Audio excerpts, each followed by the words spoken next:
sa DTI ay mahigpit na ipinagbabawal ang pagpo-post ng mga produkto online nang hindi naglalagay ng price tag.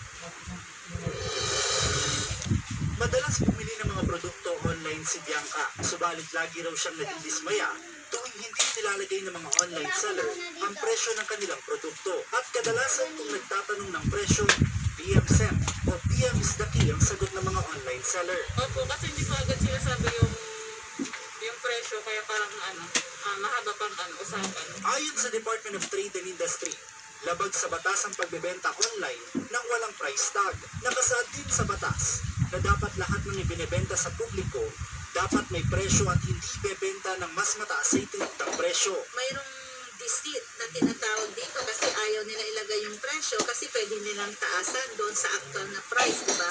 Ayon sa DTI, ang paglalagay ng price tag sa mga produkto ay para sa kabutihan ng mga mamimili, kabilang ang mga online buyer. Maaari raw isumbong sa DTI ang sino mang lalabag sa batas. Hindi magkakaroon ng chance yung ating mamimili kung bibili siya o hindi kasi wala siyang comparison kung hindi siya magtatanong.